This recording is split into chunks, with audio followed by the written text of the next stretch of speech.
Dico du cul. Dico du cul. Dico du cul. Dico du cul. C'est le Dico du cul. Supernova. Salut Fifi du Calvaire. Bonjour Lucille. Comment ça va? Comment ça va? Très très bien, et vous-même? Mais très bien, très bien. Bon, de quoi ça s'agit-il? Alors de quoi ça s'agit-il, ma chère Lucille? Aujourd'hui, je vais te donner la panacée, ce fameux remède universel, formule magique grâce à laquelle on peut résoudre tous les problèmes. Ah ouais, carrément, on en est là. Eh Ok. oui. Eh oui, oui. Le mot magique qu'on va définir ensemble aujourd'hui dans ce Dico du cul concerne tout le monde. Peut lutter à la fois contre les violences conjugales, permettra sans doute un jour l'éradication du sida et même de rendre sobres les personnes dépendantes. Waouh! Ah ouais, mais c'est formidable ça, Fifi. C'est quoi ce mot magique? On trépigne d'impatience là, un peu quand même, de découvrir le secret de ce mot magique, le secret du monde un peu là, quand même. En fait, il s'agit de 3 lettres. RDR. RDR. Oh, oui. RDR pour réduction des risques. La RDR désigne l'ensemble des stratégies visant à limiter les risques et les dommages sanitaires ou sociaux liés à un domaine spécifique. Alors ça consiste en quoi? Eh bien tout simplement à accompagner et apporter des informations aux personnes concernées par un domaine spécifique. Dépendance à un produit par exemple, ou des pratiques sexuelles dites à risque, violence conjugale, etc. Et le but est de donner des outils aux personnes pour leur permettre d'être autonomes et de choisir ce qu'elles veulent faire. Ouais, et est-ce qu'on peut avoir un exemple? Mais absolument Lucille, je suis très contente que tu me le demandes. Alors prenons par exemple ce briquet. Voilà. Ouais. Quand je tourne avec mon pouce la roulette, il y a une flamme qui sort du détendeur. Pour que ce phénomène fantastique puisse se produire, il a fallu la rencontre de 3 choses. Le carburant, qui est le gaz, le comburant, qui est l'oxygène présent dans l'air, et une source d'énergie, à savoir l'étincelle actionnée par la pression de mon pouce. Et ce briquet, il est très pratique. Il va me permettre de faire du feu à tout instant dès que j'en ai besoin, pour allumer un feu pour cuisiner par exemple, ou enflammer un cocktail Molotov. C'est merveilleux de pouvoir allumer une flamme à chaque fois que j'en ai besoin. Oui.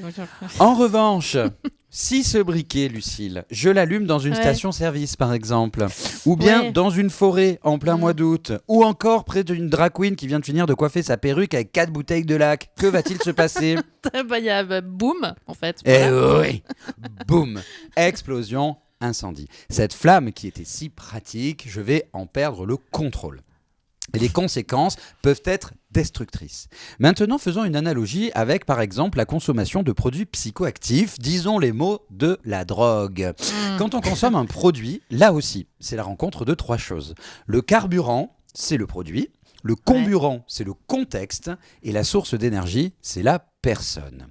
Et tout comme la flamme est très pratique, le produit psychoactif le sont tout autant. Le matin, je vais me réveiller en buvant un café. Le week-end, je vais me détendre avec quelques verres de vin. Quand je ne vais pas bien, je vais prendre des anxiolytiques ou encore fumer un joint. Et pourquoi pas bouffer quelques extras avec mes potes en soirée. Les produits psychoactifs font partie intégrante de nos vies. Le problème, c'est quand on en perd le contrôle, que la consommation devient une dépendance et que cette dépendance prend toute la place dans nos vies. Comme un incendie, la dépendance peut être dévastatrice. Et pour lutter contre les incendies, comment fait-on?